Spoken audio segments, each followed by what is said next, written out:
Bon dia a totes i a tots.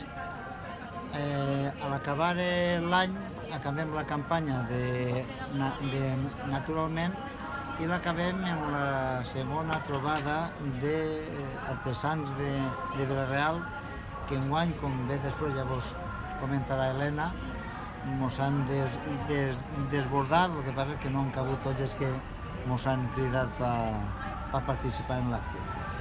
En esta campanya ja mos decidim per potenciar el consum responsable, fugint una miqueta de totes aquelles, diguem, grans almacens, grans superfícies, i on treballem més per l'artesanal local. En aquest cas tots els que venen són artesanals locals. Ahir és la primera part. Després tenim actuacions musicals de dos grups d'ací de Vila-real, Manu Xabrera i Dévalo.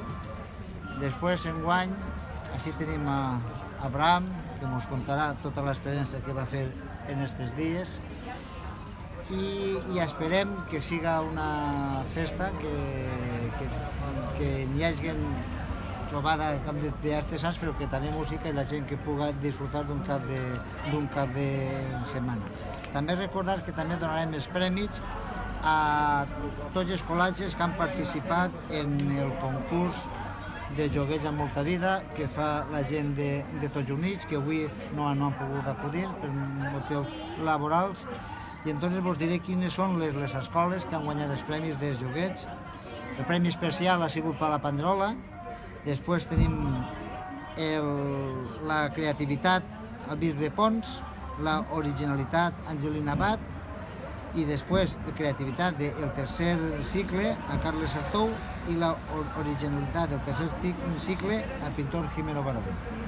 Això ho donarem el diumenge a les 11:30, donarem els premis, no recordo exactament quina hora, però durant tots aquests actes estaran conquistant escalones. Allí tenim el seu líder, Abraham, que vos explicarà el que anem a fer, i ell vos donarà tota l'explicació que farem així.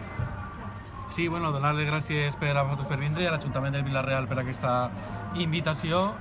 Com bé diu Sancho, tindrem durant tots els dies que dura, els 2 dies que dura aquest event, punxada la cervesa d'Acebir, per dir així per als que aneu en càmeres en la mà, que és la cervesa artesana que hem fet en l'associació Conquistando Escalones, per a que la gent la pugui gaudir, la pugui tastar durant els concerts, durant els diferents events. També la farem, encara que els fondos són sempre per a una causa solidària, estaran a preus populars per a que tot el món la pugui tastar. I també, gràcies també a la gent d'Ester, una empresa d'ací molt forta de la província, però tot el que fan és artesanal, també la gent podrà gaudir de diferents àpats, i a més ens ajuden a nosaltres tota la infraestructura per a poder servir la cervesa artesana a tot el món que la vulgui gaudir.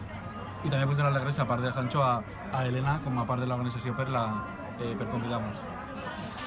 Diem d'Helena, Helena la responsable. Si mos és bé, li donarem l'aplaudiment, si és malament sempre pagarà el polític, però si teniu Helena, que vos explicarà quantes persones han vingut, quin tipus d'artesanals tenim, i la gent que mos ha tocat dir-los que no, perquè no tenim el lloc adequat, perquè no n'hi ha més lloc. Ella vos explicarà.